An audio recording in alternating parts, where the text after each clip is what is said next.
A very good morning to all of you. I think I am taking classes after maybe almost 15-20 years. That's the beauty of the system. But by the way, the topic which he has selected is, I am well versed with that in the sense because this is a part of the operating system. So those who are with the background of computer science can understand that operating system is nothing, it is a resource manager. Why it is so? Because it is a software which basically give you a facility to use the hardware which is being designed or developed for you. And this is what basically an operating system is called, where you have got resources like printer, CPU, maybe monitor, maybe keyboard, maybe mouse, maybe hard disk. But to ensure that if you are able to see that if you have to make the hardware to work, you need an operating system. And when we talk about the operating system, the most important part is the activities, the way things are being managed in the computer system. So the topic which he has selected or he wants to deliver the lecture or he will talk to you is a deadlock. Now deadlock is nothing. If you go and see, it is an activity where there are some resources, there are some processes, and they are in wait and watch condition, which means if there are three resources and the resource number 1 is being required by process number 1, the resource number P1 is dependent on resource number 2, and the resource number 2 is dependent on process number 3. So it means each process is requiring a resources which is being used by someone else. So that becomes a deadlock, which means each one of them is trying to gain the resource to do some activity, but they are not able to perform the activity because they have to be released for the execution of the activity. So there is a process P1, there is a resource R1, there is a process P2, there is a resource R2, there is a process. For example, what is a process? It is an activity to be performed. And what is a resource? It is a hardware which is to be given to the process for some active performance. For example, I want to print. So print is a process, whereas the resource is a printer. Now I have given a command for printing of some activity from a process from other station. So that printer is already in demand, so there will be a queue for that. So until unless you have got a queue system, definitely there is going to be a deadlock. This is what basically deadlock means. Now what are the different conditions when deadlock can be there? Oh, very simple to look into that. See, deadlock will happen when you feel that there is no mutual exclusion, which means each one is demanding a resource and holding another resource. That is, you do not have a control on the resource where you are asking for another resource to be released to you for execution of the activity. So that becomes a mutual exclusion part. Now similarly, we have a hold and wait. I am holding some resource or I am holding some process to get executed. On the other side, I am waiting for some more process or resource to be released to me for the execution part. So again, it leads to the deadlock condition. The third one is the circular system, where P1 waiting for R1, R1 waiting for P2, P2 waiting for R3, R3 waiting for P1 again. So there is a cycle. So the mechanism is required to be there to break this cycle. The moment you are able to break the cycle, so that may lead to a trap also, or maybe it may lead to a trap also. But finally, once you are able to break a cycle, definitely you are going to get out of the deadlock system, which basically generally comes into the system when there is an issue with the deadlock. And the fourth one is the no preemption, which means you cannot override any process, where you cannot override any resource. This is what again an issue which basically leads to a deadlock system. Now, how to resolve, how to ensure that the particular system is going to be a deadlock? So there are different mathematical processes which basically decides that how deadlock can be identified, or it can be looked into whether there will be a deadlock or not, or whether there is a deadlock in the system. One of the process is the allocation graph. If you draw an allocation graph, because I do not have a pen and pencil, but I can just give you, if you make process in one of the column and row in one of the resources in one of the row, and if you feel that if the process are being required by resource or resource is being required by process, then you will find that in case of cyclic graph, you can definitely identify that whether the deadlock is going to be there or not, and this can be more seen when there is no cycle existing in the system. So this is the way to identify whether the system which you are going to implement, or the computer system or the operating system which you have designed, and it is being implemented or it is being executed, it is executing any task that is going to be a deadlock or not. Now deadlock has, how to take care of the deadlock part, that is very important. So I don't know how many of you have gone through the system or your in course. They are semaphores, they are PV semaphores. They are basically mathematical declarations which help you out to work out that whether you are able to maintain the PV semaphores, and with that you are able to ensure that you are able to take care of the deadlock part. That is what basically we do when we are going. But in any way, that is very important to understand for all of us, that if the systems are not properly designed, if they are not properly thought of in terms of making a chart or making a matrix between the process and the resource, definitely deadlock is going to be there. Because resource is one, there are multiple processes which are asking for the resource, or there is one process and multiple resources are there to work out with the process. So definitely there is a demand and there is a requirement available, but we are not able to execute the task. Then how to take care that we are able to recover from the deadlock, that is second important issue. So for that, somewhere we have to sacrifice on one of the process or one of the resource. Sometime while working on computer, you must have seen that sometime printer gets on halt condition. So what do? You switch off. The moment you switch off, you are basically taken out the process or the resource out of the system. The moment you take it out, the cycle starts rolling it out. This is the way to handle the deadlock.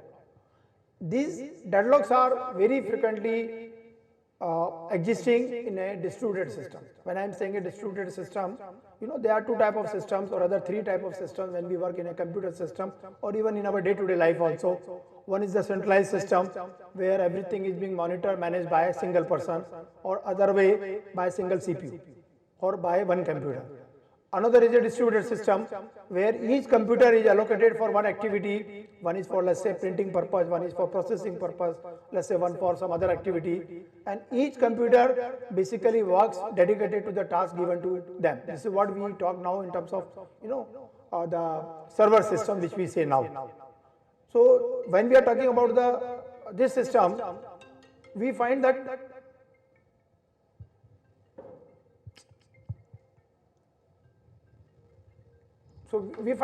what is happening is, when we are talking about the distributed system, then definitely failure of one system only keep you out of the one activity only. Other activities keep on working. But when we go for a hybrid system, then basically we are working on a centralized system also, and we take care and ensure that many activities which are of prime importance to us, they are in distributed mode, so that those activities keeps on performing, they keep on they keep on getting executed, and they do not put the system into halt. Now in distributed system, the biggest challenge is that each activity is being distributed to each and every server or maybe the CPU or the intelligent machine. So resources are allocated to some other machine, but you want to use the resources of that machine, then you have to go through the server of the same resource. And once you go through the server of the system, that server of the second machine which you want to use may not allow you to use the resource, and that will lead to a deadlock. That is nothing more than that. That's the reason deadlock mainly prevails in distributed system, and that's the way we try to take care of the deadlock system, where we see that definitely we have got a, जैसे आप लोगों ने programming की होगी, तो जब अच्छा programmer होता है उसमें पहली चीज़ सिखाई जाती है, which is being taught to all of us is, once we go for a programming, that we must always have an exit route in the program. Otherwise, it will lead to an infinite loop. Say, let's say you are writing a program and you say, do this, go to this, you do this, go to this, and you run a loop. And if you, unless you give somewhere a condition that in case of so-and-so, go to exit or stop or halt the program, you will be always in trap. So that's a good programming skill set. So I think this is what basically we do in a deadlock system also, especially in the distributed system, that we try to work out a mechanism that in case one particular resource is being demanded many times by many processes, or one process is being demanded by many resources, somewhere we have to keep a count that after that particular time or particular, maybe the time may be a counter, maybe number of execution may be a counter, where we have to say that we are able to stop the deadlock condition. Otherwise, see, system will come to halt. And this is what basically, how do you handle the deadlocks, and these are the, what I want to convey to you, that what is basically a deadlock, nothing more than that. Any question, please, you may ask.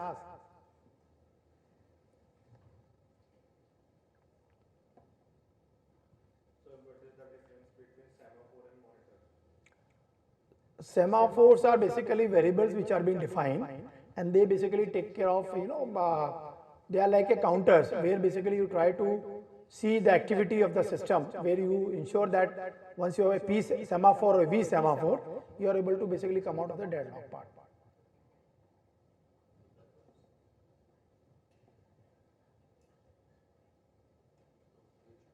How many of you have gone through the software engineering component? Software engineering, in the software engineering, we perform a lot of testing. And when we are conducting testings, generally we come across two terminology. One is called white box testing, another is called black box testing. Now, what is the basic difference between the white box testing and the black box testing? Anyone can of you?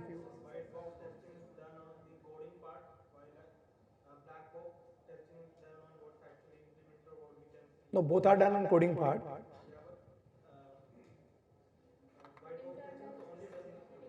So basically, the name itself indicates, when we are saying a black box, that means you give something to box and you are getting some output of the box. So it means you are trying to see the functionalities of the software, which means suppose you were asked to design a software for solving a quadratic equation.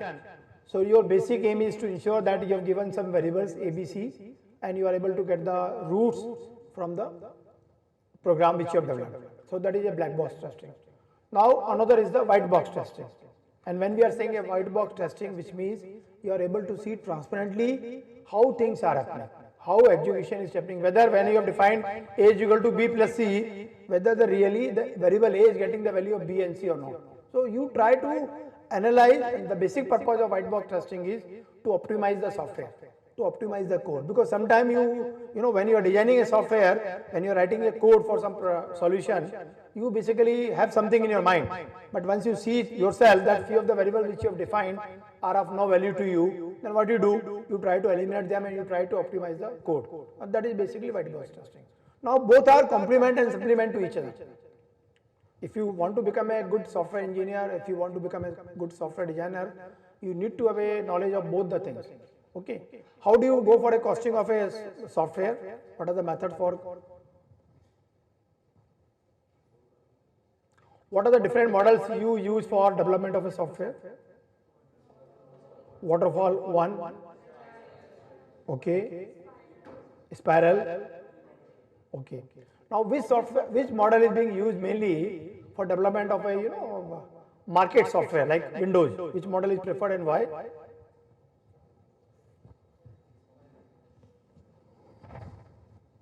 Spiral model is generally preferred when you are developing a software which is to be commercialized. One of the reason is that there is a software development life cycle, SDLC. And when we are talking about SDLC, it has got multiple stages. You go for a design, then you go for coding, then you go for testing, then you go for documentation, and all this, you implement that part. But once you go in a spiral model, you start from a very beginning with a very small target. And based on the input from the customer, based on the input from the end users, you start and you keep modifying that. That's the reason we say it is a spiral model. It completes one life cycle, again you get input, again so it is expanding slowly, and finally you will find that you started with this much vision. It is, for a very simple example, is Windows. They started with Windows version something, now they are talking about Windows 14, maybe more than that. Similarly, iPhone, if you see, They started with iPhone, now if they have gone to iPhone 13, 14. So these are basically spiral models. The waterfall model is generally being preferred when you are in the college, when you are in the school life, I mean college life, where you start developing a software based on the SDLC, where you understand that what are the steps to be followed for development of a software. Now, which part of the SDLC is to be given the maximum emphasis for development?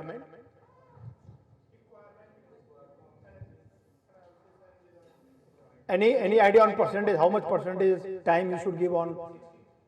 So it is generally around 40 to 60 depending upon the industry requirement. You have to give maximum time. And very simple example I will give you, and I will give you this example because this is being generally asked in all interviews wherever you go, because generally we feel if I know programming, I am a very good programmer. No, it is very important for you to understand that you understand the requirement of the customer. And I will give you a very typical example once we go through the software development lifecycle books. There was a customer and there was a developer like us, and developer has gone to a customer to understand the requirement, and he asked, you tell me what is your problem, what solution you need from me. So customer said that I need a solution where I feel more comfortable, I swing, I enjoy my life. Okay. So he had something in mind, but he couldn't detail out the things which he wanted. The developer, who was like us only, he could feel that he wants something, that he wants an enjoyment permanently, he wants a swing also. So he made, Fancy ka Fanda. He developed the software like a Fancy ka Fanda. Because there also he feels more comfortable. There is a Fanda which he defined. He is permanently relaxed, that is also defined. And everything was there. But finally, what was the outcome? Outcome was that the end user wanted a jhula, swing. So this is what basically misunderstanding, mismatch between the requirement and the understanding. And that's the reason we say that when we are going for a software development, maximum time should be given on study purpose. And then subsequently, when we are going for a software development, maximum process we have to put is on which model to select, whether it has to be a waterfall model, whether it is to be a rapid model. When we are going for projects which are time bounded, when there is a time limit within 1 month you have to do, then we parallelly develop 4 or 5 teams, and each teams work like a separate team for some particular subroutine or maybe program or function or activity. So that time we use a RAD model, that is rapid application development model. When we are talking about the development where you have more inputs to be collected from the client, then we go for a waterfall model. And when you feel you have to develop something where you need more inputs from the client, where you need more input from the market, you have to keep on improving the system, then we go to the spiral model. So depending upon the situation, depending upon the requirement, depending upon the understanding of the and requirement of the software for whom you are developing, I think we have to select the model and the activities. Similarly, how to work out a cost of a software, that is again a very important question which is being asked when you go for a campus interview. Now you cannot work out a cost of a software based on some particular one parameter. So one of them can be line of code, LOC. How many line of code are there in the software? So one line of code, it was being implemented or being adopted when we were working in 2000 for Y2K problem. I don't know how many of you know Y2K problem. Are you aware of the Y2K problem? See, there was a problem when we designed the software. We never thought that, because we used to take 4 bytes and we were never aware that we'll have a 2000. So that will lead to a major problem, and that was the reason which gave us an opportunity to showcase our performance. And that is the time only, if you see, all Indians were in USA and UK only, mainly. That was the hot cake that time. So how to take care of that part? The main thing which is very important over here is that when we are going for such type of activities, it becomes very important for us that we need to understand that for which type of application we are going to develop a software. And when we decide that part, it becomes very important to understand the costing part, because once you go into a commercial venture, final vision, the final thought process is to make the money for the company and to make the money for yourself. So one of them is the line of code. Now second is number of employees deployed on the project. That is the second way to work out a mechanism. So you work out, for example, let's say there will be one software designer, there will be 2-3 coders, there will be 2-3 data entry operators. You work out a thumb and rule, you work out some cost, then you add on contingency, so you work out a cost for that. The third method is the complexity, which is more applicable in case of scientific applications, because complexity has no value. None of us can define, suppose I have to develop a software for launching of a satellite. I am not aware what are the issues, challenges being involved in that. Neither I can foresee in advance that how much I have to plan out for manpower. So what you do is, that time you go on basically some man-month basis, saying this is the man-month, my team will be here. You have to pay as per the actuals based on the total man-months deployed on the development. So these are the different ways to work out a costing of a software. Anything more, please, you want to ask? See, I am trying to share what, because I am not in connect with the books for last 20 years, but what I am sharing is trying to share out with you the industry requirement, and which generally we face once we start executing the projects. Are you aware of the alpha testing, beta testing? Now what happens is, when the product is being developed, it is very important that we share the product with the within the company itself, first of all. So that peer groups, they test model of each other. See, if I have developed something, if I give it to my colleague who also have an idea of the software, he will do or she will do the testing in different perspective, because I know loopholes and I know what variables I have defined. So they will take it in other way. Now once it is being tested, then we release the software to a group of persons or group of customers who have been our potential customers. So they know what they want in the market and how the issues or problems they faced in the previous version or previous another software. So that is basically beta testing, where we release the product. आपने देखा होगा कई बार अखबार में आता है कि Microsoft has released this product only for testing to some important customers. So that is a beta testing, where you basically test out the software limited to some particular group, where they understand the technology, they understand the requirement, and they try to find out how to ensure that things are happening.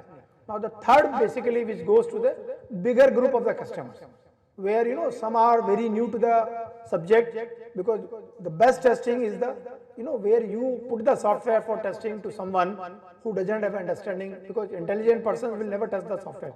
They will test the software only for some parameters, whereas those who are very anadi जिसे हम कहते हैं, so they will test the software for all options. They will put the negative values also to work out whether it is working or not. So this is the way we do the testing in the software. The most important part which I wanted to share with you, since you all are here, is that we Indians lack very much in the documentation. And documentation is very important parameter when we are developing a software. और मैं आपको उसका अपना practical example बताता हूँ जो मैंने खुद ने फेस किया. In 1987 I got a chance to go to Japan with my two of my friends to develop a software. I think I have shared with you, maybe I don't know. And when we went there, the Japanese team asked us that this is the software you have to develop for Bharat Petroleum industry, and how much time will you take to develop this software? So initially we said we'll take around 45 days to develop this software. Three were there, and when we said we'll take 45 days to develop this software, this Japanese team, they started calling two more software developers, saying Ichi, something like that. So I could find when we were three, they were again three. Then when we said 45 days, there were three. Then Hindi में हमने अपने दोस्तों से बात की. मैंने कहा यार क्या करें, ये तो सब देख रहे हैं अपने को. बोले यार अपन ने कुछ ज़्यादा दिन बोल दिया, ऐसा करते हैं अपन इसको 40 दिन बोलते हैं. So I said again कि sir, we can review this case and we will do this software development in 45 days, 40 days. So when we said 40 days, he called 2-3 more Japanese, Iki, like that. More Japanese were there, I think around 6-7. So then he said कि यार अपन ये लोग हंस रहे हैं अपने ऊपर, और ऐसा नहीं हो कि अपने को वापस डिपार्ट कर दें यहाँ से back to Japan. So let's rethink how we can do that part. So finally we said we will do in around 30 days. Indians are well known for adaptation, well known for mathematical reasoning, well known for hard work. So same way we also did. हम लोगों ने वहीं पे line printer हुआ करते थे. आप लोगों ने तो लाइन प्रिंटर नहीं देखे होंगे. पहले बड़े बड़े प्रिंटर हुआ करते थे, इतने बड़े बड़े कागज़ पे प्रिंट करते थे, हम लोगों ने उसके पीछे ही कागज़ लगा लगा के सोए, रात को काम किया, and we could develop the software in 21 days. And really it was a, I mean we felt very proud of that कि हमने 21 दिन में काम कर दिया जो हम 45 दिन बोल रहे थे. But when we have gone to the team and give them the answer that we have developed the software, you can go for a testing. They tested it out for the functional testing, and it was working perfectly right. But then they asked, where is the design? Did we give you approval? Where is the flow chart? Where is the data flow diagram? Then we could say no, no, no, no to every answer.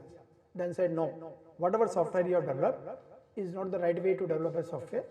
You have tried to find out a solution to a problem, but it is not a software development part of the SDLC. So what we did is then, when we adapted their process of software development, we could find that we took around 50 days. And that's the reason they were laughing when we were saying we'll do it in 45 days or maybe 30 days. So what I mean is, this is what we are lagging as an Indian, that when we go for any project, which is especially a project for foreign country, the maximum emphasis they give on the documentation part. And when I say documentation, it is nothing. It is a user manual, design manual, the data flow diagram, the flow chart, and post warranty maintenance. And why they adapted this documentation part? Because after the World War, which they had, they could find that documentation is the only important part which plays a major role in redesigning the products. And that's the reason आपने देखा होगा, आप कभी किसी Japanese से मिलेंगे तो Japanese अपनी जेब में एक छोटी सी स्पाइरल बैंडेड नीले रंग की लाल रंग की डायरी रखता है. And the moment he speaks something, he will write. He will take out the diary and write, because they believe in documentation part. I think our guest has come, so you have to excuse me for that, and let's hear him and let's understand how to Adlex works. Thank you.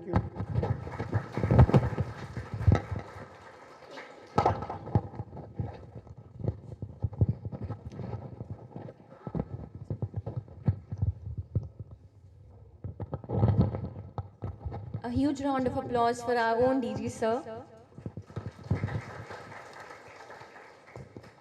Namaskar and warm greetings to each one of you. I, Dr. Nikita Sharma, would like to welcome you all on behalf of Vivekananda Institute of Professional Studies, Technical Campus, School of Engineering and Technology, along with School of Engineering, VSENT, to welcome and as we are gathered here to learn, relearn and shape our worldviews. And for the same, we have initiated the expert talk, and for that, we have the motivation of our Honorable Chairman, Sir, Dr. S.C. Watts. Please, a huge round of applause for Sir. Along with that, we have respected Director General, Dr. Ashwini Kumar, Sir. Our officiating Director, BTech Programs, VSET, Professor Dipali Virmani, ma'am. Dean VSIT, Professor Supriya Madan, ma'am. It gives me immense pleasure to extend a warm welcome to our legend and our speaker, who is here to talk about the topic which is managing deadlocks in a distribution system, and he is Professor Sanjeev People. He is the Director of Engineering and Technology by NSBT Aurangabad. He is an engineer and professor who is working on cloud computing and deep learning, teaches subjects that includes data structures, algorithms, and distribution systems with capabilities in educational leadership. His teaching expertise is in the outcome-based education, and his endeavors work towards the betterment of society. I welcome you, sir. For the same, I request DG sir to please facilitate sir with the planter.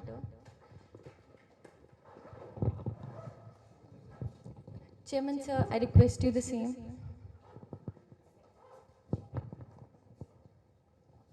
A huge round of applause. Without further ado, I request sir to start with the session. So, good afternoon all. Respected Chairman Sir, Director, Dean Ma'am, and faculty members, and my dear students. First of all, apologies for being late. I got stuck in the traffic. So, I'll bring that scenario what happened to me today in this presentation as well. So, you all are third year students or second year students? first year and second year also, right? You might have heard of terms like cloud, big data, blockchain, all these emerging technologies. So I'll just take you back how these technologies have come and what was behind that. And all of a sudden nothing could happen out of the box. So distributed system was the basis of all these technologies. If you go back into cloud, you'll find that every principle, every concept of the distributed system applies there. If you go to big data, the storage techniques, the way we retrieve data from big data, the data structures that we apply to big data. So all you will find in distributed systems. And similarly in blockchain, you have a distributed ledger which is secure and which maintains the transactions. Again, there you have the principles of distributed system. So why it is important to understand a distributed system is, if you want to build your own system, then you would require the knowledge of something like distributed system, or eventually you will arrive at all the concepts that are being used in distributed system, right? So I am going to touch one aspect of distributed system today, where we will learn how to manage or handle deadlocks. So anybody here who understands or who has heard of a distributed system, how do we define a distributed system, or how it is different from a centralized system? Anybody? Yeah. Sir, in distributed system, the data is being placed at different locations, Okay. and it's being either coordinated by some central service or it's independent, like ATMs. So in ATMs, the person can take out money, and the overall balance is like reflected back on the bank account. Well done, I would say. To comprehend it a little more and make it easier for you to understand, I would say that a distributed system is nothing which is spread across different nodes in any environment, and they coordinate with each other. These nodes coordinate with each other to perform a task by passing messages. So this is the broadest definition that is accepted across. Most important thing is passing of messages. Second important thing is all nodes are equally important. So there is no central entity. Okay, so we'll touch upon this again in the slides. So the objective of my presentation for today is, I would be describing a distributed system first, putting the layout. I'll differentiate it with centralized system. I'll talk about deadlock management strategies for standalone system, and then distributed system.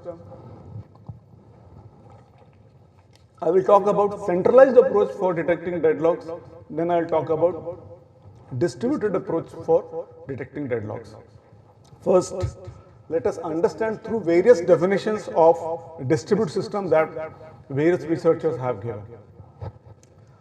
So scientist called Colores has said that a distributed system is one in which components located at network nodes, it could be a computer or a capable device, communicate and coordinate their actions by passing messages. So if I say, if your mobile device that you hold in your hand is a part of distributed system, would you agree or not? It would agree.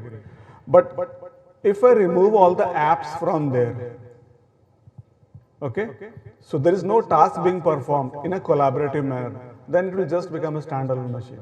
So it is the application which you put on the top of an hardware that makes it a distributed system. Can you guess any example of a distributed application that you might be using which uses message passing? Instagram, WhatsApp, Facebook. So these all applications are distributed applications, right? So the researchers or the scientists or the application developers who are developing these applications, they are handling deadlock kind of things in the background through algorithms. So I'm going to talk about that system engineering aspect, where I would be telling you about the core system issues that system engineers handle to make a application or a software piece work. So the next definition is by Tenenbaum. It says that a distributed system is a collection of independent computers that appears to the users of the system as a single computer. Now I'll bring the analogy of cloud. For implementing a cloud, there are many systems behind. But for a user, it seems like a single system, right? The space that you use over the cloud to store your data. You don't know whether your data is spread across multiple systems or it is there in one system, right? It is quite possible that the data that you share over the cloud is stored over multiple systems, and these systems could be independent, but they work in a collaborative manner to perform a task. Okay, suppose in the lab you want to build a cloud, what you will do?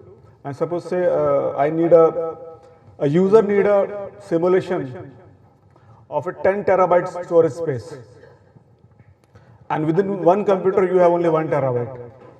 So what you are going to do? You are going to make an interface, ask him to upload 10 terabyte file, divide that 10 terabyte file into different pieces and store there. And when he tries to retrieve them, you upload, you get the files from all the systems, combine them and deliver it to him, right? So the next definition is also given in Tenenbaum. We said that distributed system is one that runs on a collection of machines that do not have a shared memory.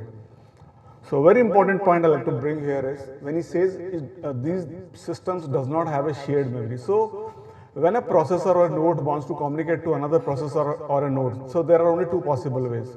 One is having a dedicated shared memory between them, another is passing messages. So distributed system uses passing of messages. So therefore they don't have a shared piece of memory. So one system is located in this room, say, and another system is there in another room. They cannot have a shared memory. If they want to communicate, they have to communicate through passing messages. And that is what's said by about the distributed system, that they communicate with each other using passing of messages. Message passing model is very, very inherent and there in the distributed system. Now, another definition. So I'm giving all these definitions so that from multiple perspectives you can understand what a distributed system is. So distributed system consists of a collection of autonomous computers linked to a computer network and equipped with a distributed system software. Now he brings the concept of an application that is put over in hardware that makes it capable to be part of the distributed system. So just like a WhatsApp application. Without the WhatsApp application and such kind of application, your system would not participate in a distributed system, right? So Silberschatz has given this definition. He says that a distributed system is a collection of processors that do not share a memory or a clock. Please excuse me.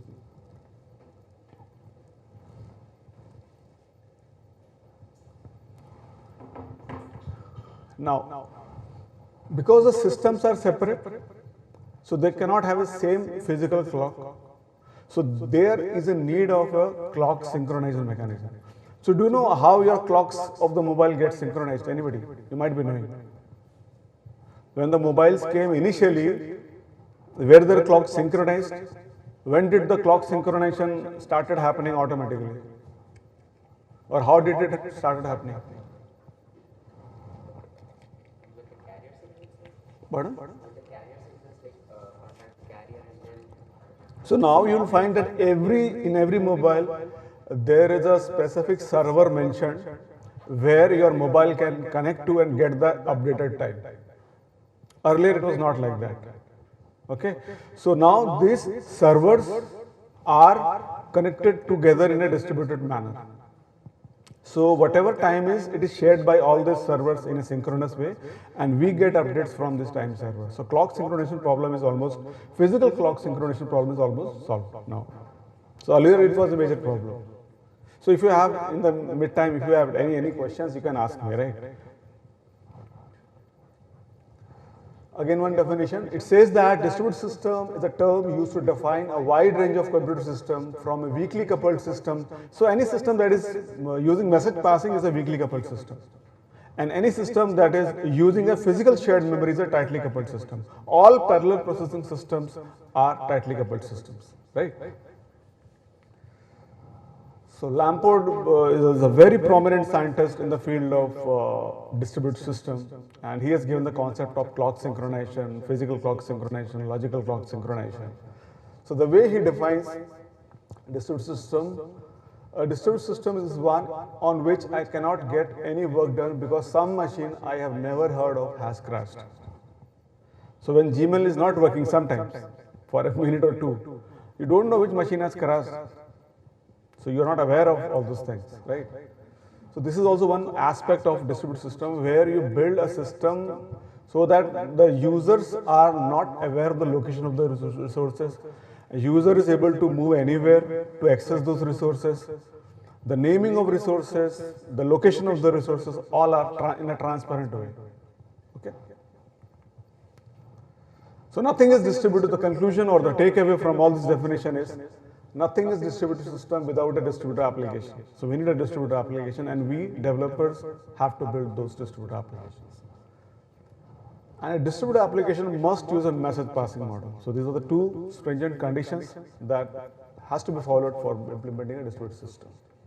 So this I have just shown what is a tightly coupled system. You have a common shared memory. So here I have shown a loosely coupled system where we don't have a shared memory among the computers, and we have a communication bus or communication channel through which we use message passing model.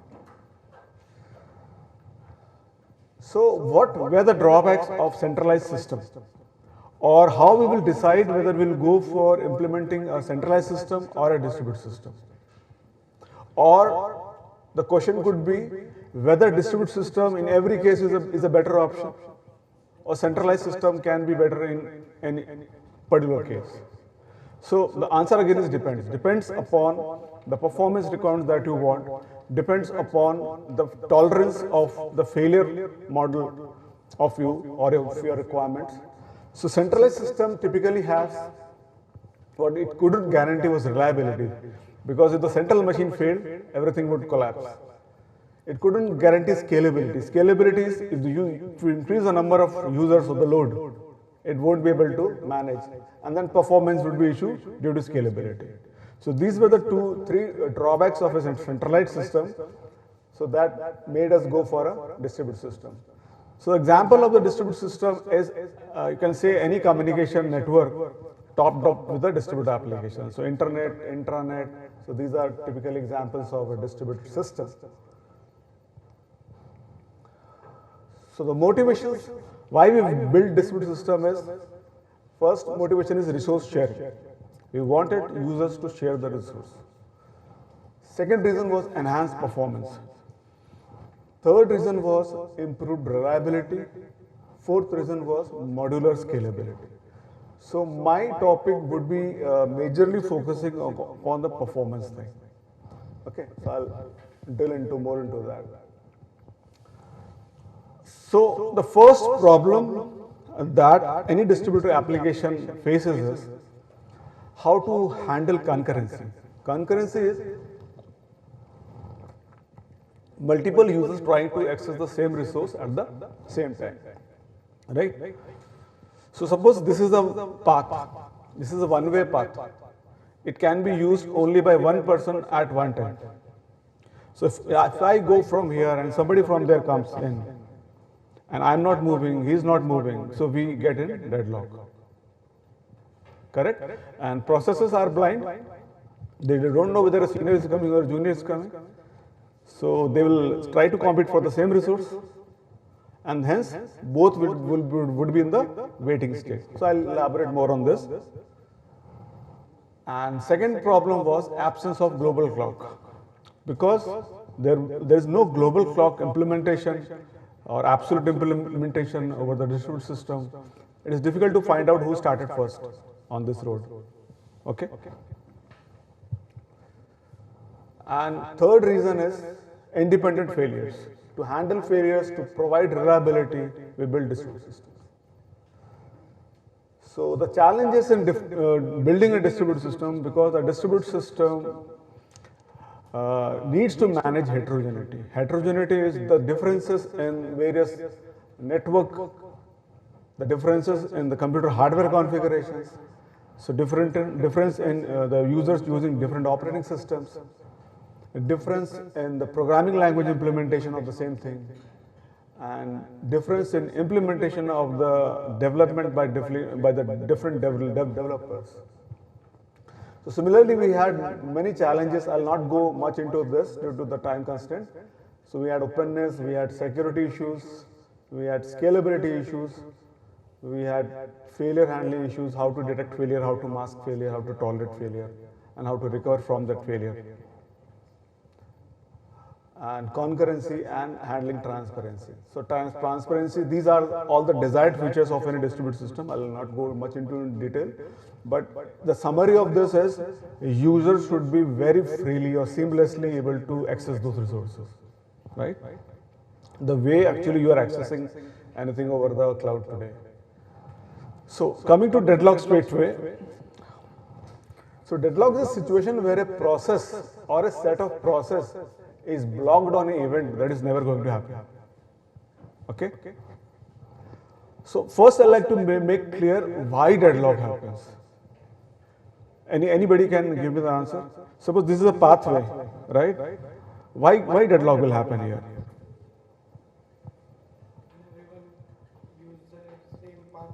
Because we want to use this and we want to use or increase the throughput of using this path. अगर हमने बोल दिया कि नहीं 1 minute या 5 minute में एक ही बंदा यहाँ से जाएगा, अगला बंदा अगले 5 मिनट में जाएगा, तो इस 5 मिनट के लिए हमने ब्लॉक कर दिया ना इसको. But we don't want that. We want the throughput of this path to be increased as much as possible. We want the resources in the computer to be used as much as possible. Right? So that is why multiple people are coming and trying to use the resource at the same time. Okay? But what we are interested in, increasing the throughput and detecting whether deadlock has happened and recovering from deadlock. So we'll talk about this only. How we will detect deadlock, how we will recover from deadlock, how we will manage deadlock, all these things, right? So the processes while holding some resources may request for additional allocation of resources which are held by other processes.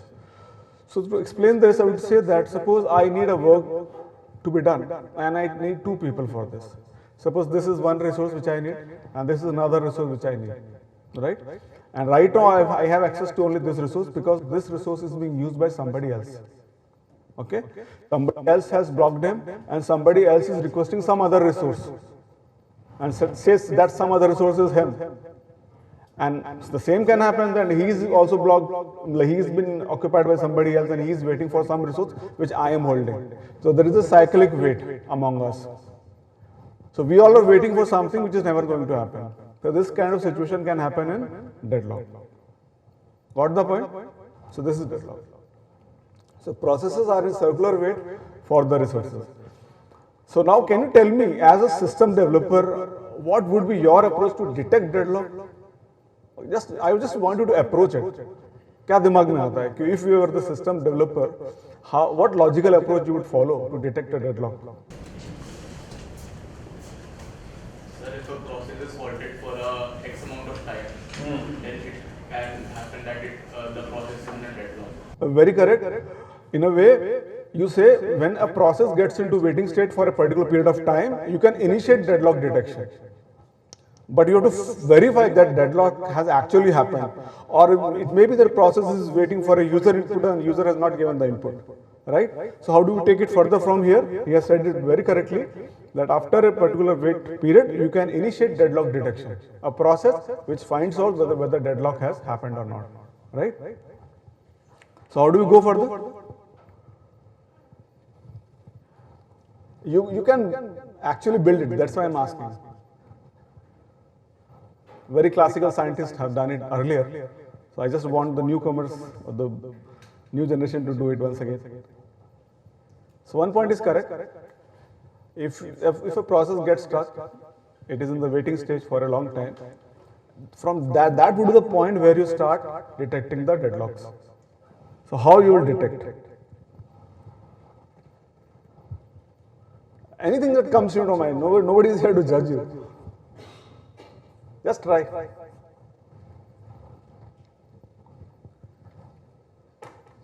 अभी मैं solution बताऊंगा सब बोलेंगे हाँ सब दिमाग में आया था. चलो let's see. So do you identify a problem here? It is a deadlock. What about this? Again it's a deadlock. And this is what I faced today. So nobody was moving. So I'll come to the recovery part, how we recover from deadlock. But can you tell me what could be the option of recovery here? Recovering from the situation. red lights would be avoiding. I am telling that deadlock has already happened. This situation has already happened. Now tell me what you will do. You are allowed to do anything. Kill karna padega, right? So that's an obvious solution. Preemption we call it. So these cars are processes. The road is the shared resource. And the solution would be killing some process. Now which process to kill? The old ones or the younger ones? That is the decision to be decided.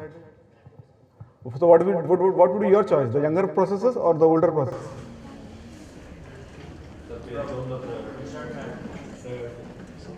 आप क्या prioritise करेंगे, किस basis पर prioritise करेंगे?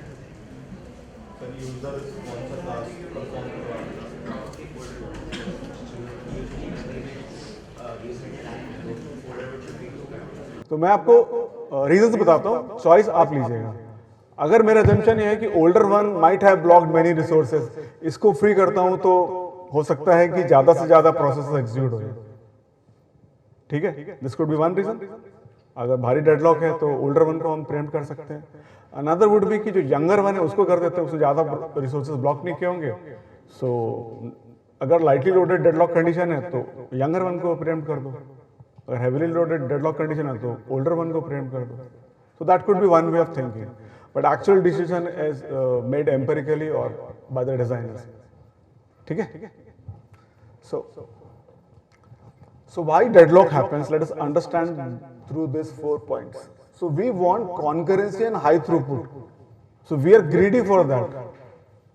We want to exploit the machine capabilities as much as possible. Okay? अगर हम यहाँ पे संयम रखेंगे तो डेडलॉक कभी नहीं होगा. But we cannot go with that. We want high throughput and concurrency. Second, we apply locks. So if I am using a certain resource, I will apply lock on that so that nobody else can disturb or bring that object or resource into an inconsistent state. Okay? We apply locks. We want exclusive access. So exclusive access is whenever I am accessing a resource, I don't want anybody others to change the data of that resource. And we end up waiting for each other. Right? So these are the 4 reasons because of which deadlock happens. Now we will see what are the necessary conditions for deadlock to happen. If any of these 4 conditions will not happen or will not hold, then deadlock will not happen. First one is exclusive access. So if we don't provide exclusive access, deadlock will not happen. But that might create problems in our application. Wait and hold. So wait and hold is you have acquired a resource, you are waiting for some other resource. Okay? If we don't allow this, then deadlock will not happen. No preemption means you are not allowed to kill a process. So if I am allowed to kill a process, I would be killing the process and executing myself. But it may happen that someone kills me also. Right? And circular wait. So if we are able to avoid these 4 conditions, then deadlock can be avoided. So first, the question that I asked, how to detect deadlock? So I am answering that question. So it is very simple model. It says that if I wait for you, I shoot an arrow to you. Like he said, after a particular wait time, I will initiate deadlock detection activity. Now what that person will do for whichever resource he is requesting next, which is not getting it. So he will shoot an arrow to that process. Okay? Now if that process is waiting for some other resource which is held by another process, he will shoot an arrow to him. And if the arrow comes back to me, that means it is a circular wait. That means it is a deadlock. Correct? So the model is very simple. Sorry. Yeah. Clear in the model? Nothing more to discuss. So avoidance. So this approach to deadlock problem anticipates deadlock before it actually occurs. Okay? So this approach employs an algorithm to access the possibility that deadlock could occur and it acts accordingly. The method differs from deadlock prevention which guarantees that deadlock cannot occur by denying one of the necessary deadlock conditions. There are 4 conditions that we read, okay? So if the necessary condition for a deadlock are in place, it is still possible to avoid deadlock by being careful when the resources are allocated. So we'll see Banker's algorithm for it, how we can avoid deadlock. So this algorithm works like this. So these are the processes P1, P2 and P3. And these are the resources required for them to execute completely. So suppose P1 required 8 instances of a resource to get executed. Likewise, P2 requires 13 resources, P3 requires 10 resources. Currently allocated resources for them are 6, 8 and 7, right? So nobody has the exact number of resources which they require to execute. So currently needed for successful completion is 2, 5 and 3. And suppose after allocation of the number of resources we have left with 3 resources. Now it is for the system designer what logic he has put. So here he has to decide which processes can be given this 3 resources so that there is no deadlock further also. So can you tell me whether P3 can be given? P3 will execute? Whether P1 can be given? But if it is given to P2, then it will be a problem. Then all 3 processes will be in deadlock. So the algorithm to safely find a sequence of allocation of resources is called Banker's algorithm, which can be used to avoid deadlocks. Okay? So now I'll talk about, so in a centralized system, so centralized system is a system where all the resources, all the information is there at one place, right? It is very easier to detect a deadlock. I can find within my machine also which process have used which resources. So there is no time taken to find out this information कि किस process से कौन सा resource use किए हैं, कर रहे हैं, block किए हुए हैं, और किस process के लिए wait कर रहे हैं. So I can find out deadlock has happened within my system and I can resolve it by preempting some of the processes there itself. Okay. So we'll see how the centralized control approach works. So in a centralized control approach, there is a specific node or machine which coordinates this activity. As I already said, in distributed system, all the systems are independent systems. There is no centralized control. But for certain activities, there are some coordinating machines. Like for deadlock detection, there would be a coordinating machine. उसका काम ये है कि सब सारे machine से process and वो process किस रिसोर्स को यूज कर रहे हैं, किसको ब्लॉक किए, सारी इंफॉर्मेशन कलेक्ट करना एंड वही वाला वो बनाना साइक्लिक ग्राफ एंड बना के देखना कि साइक्लिक ग्राफ है या नहीं. अगर साइक्लिक ग्राफ है तो डेडलॉक है.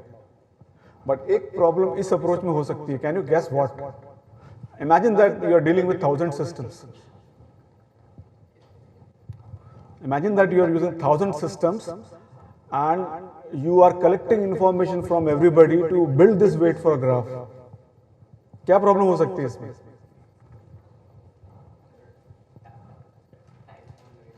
टाइम लगेगा. हो सकता है कि जब तक हमारे पास इंफॉर्मेशन आए तब तक उन प्रोसेसेस ने वो रिसोर्स रिलीज भी कर दिया. So it might give us information about deadlocks which are not there actually. So we call them phantom deadlocks. ठीक है, जो डेडलॉक्स नहीं होते हैं बट हमारा सिस्टम बोलता है कि डेडलॉक है. ठीक है. So this approach had the problem. So a scientist called Ho Ramamurthy, he developed 2 algorithms. So like you are also approaching this algorithm, so these people on those times they developed these algorithms. You can, for this generation, you can take these algorithms forward and build your own algorithms. So that could be one way of publishing your ideas as research papers, right? So research papers are nothing big. It's just small incremental benefit that you provide to any existing idea. Okay. So, so Ho Ramamurthy, what he did, first he used one-phase algorithm. Now in this one-phase algorithm, what he did, in a single phase he collected the information from all the system. He asked 2 questions, which processes are using which resources and which resources are used by which processes. So he collected this information in one phase, and then he basically calculated from that information whether deadlock is there. But Ho Ramamurthy phase 1 algorithm, the success rate was very low. Again, phantom deadlocks were detected. So what he did, he ran a two-phase algorithm. So he divided this both tasks into two phases. In the first task, he only asked the processes which resources you are using, which requesting, and which are blocked.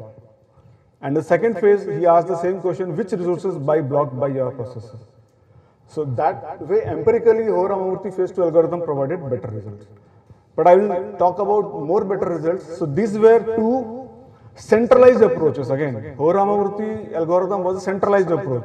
At one place, the consolidation was for deadlocks was happening. Now you tell me, you have thousands of systems, okay? And you want to find out deadlock is there or not. And you are one node and you get into deadlock, or you get into a waiting state. You are waiting for something to happen which is not happening for a long time. What approach you would follow to find out deadlock? Say you have more than thousands of systems. So these two scientists have done the same thing. So the path pushing algorithm, I'll tell you, you have to guess the edge chasing algorithm. Okay. So the path pushing algorithm says, if I'm waiting for somebody, say X, to get some resources, I'll send a path information. My information say A and his information say X. So I'll make a string AX and send to him. Okay. Now if he's waiting for some machine, say Y, so he will send the path information AXY. So if that person is waiting for me, what he will send? AXYA. So I'll come to know that there is a deadlock. Okay? So this is path pushing algorithm. It's simple. So big researchers have done this work at that time. But if you literally see it, it's very simple. You have to think logically, right? Now, the problem with path pushing algorithm is the length of the string is cannot be determined, right? And it could be long. For large number of nodes, this string length or sending this string length to all the nodes could be a problem. Can you solve this problem? इस लंबे length को छोटे length में करना है आपको, and आपको काम वही करना है कि deadlock detect करना है. Now, in the previous example, the entire string is important, or starting A and ending A is important? Starting A and ending A. So you have to just convert this string into a smaller string where you get the interpretation that deadlock has happened, but using a very less size of string. So this is what edge chasing algorithm is. So what they did, they said that you have a board? No. So suppose I am sending a message, I am initiating deadlock detection, and my name is A. So I'll write A, and right now I am sending my message to say her, and her name is B. So I'll write A has initiated this deadlock detection, and right now A is sending message to B. So it will be B. Okay? Now, what if she is waiting for somebody, some other resources, what she will do? Say she is waiting for C. So she will send A, B, C. And if he is waiting for me, what he will send? A, C. B will be gone. A, C, A. So with 3 alphabets also I can do the same thing. So that's it. That is how researchers work and improvise, try to bring efficiency. In terms of any distributed application, आप एक काम करने के लिए कितने message exchange करते हैं ये बहुत इंपॉर्टेंट हो जाता है. आप ब्लू टिक देखते हो ना अपने व्हाट्सएप पे, इस ब्लू टिक को दिखाने के लिए अगर आपने एक मैसेज भी कम कर दिया ना करंट सिस्टम से, so it would be a revolutionising algorithm, because आपने 1 करोड़ से भी ज्यादा मैसेजेस पर डे के बचा लोगे नेटवर्क के. So whenever we design any distributed system, we see that the number of message exchanges or the size of the message exchanges done to perform a task should be as low as possible. Right? So I'll conclude here. I have few more slides where I talk about deadlock resolutions. So in deadlock resolution, as I've already discussed, there are 2 approaches. You can preempt it, and in preemption also we have 2 approaches. whether you want to preempt a senior process or a junior process, right? I hope I was able to clear this concept of deadlock and what are the possibilities of solving these deadlocks, how to detect deadlocks, and what are the necessary conditions for deadlock to happen and how we can avoid these things, and also the banker's algorithm, how it can be used to avoid deadlocks. Fine? Thank you so much.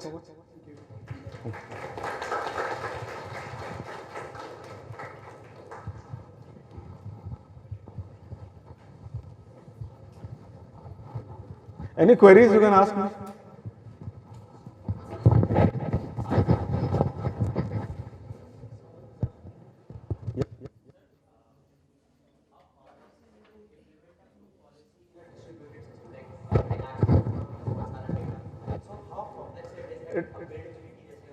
और nodes add होंगे वो सब होंगे तो how complex is it? Not that complex.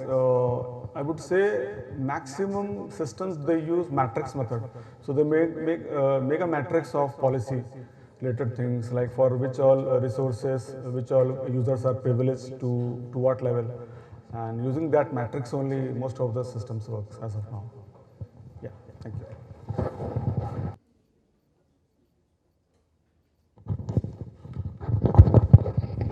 I would like to humbly and officially thank everyone for their patience to listening to the session, and thus we conclude. Thank you so much.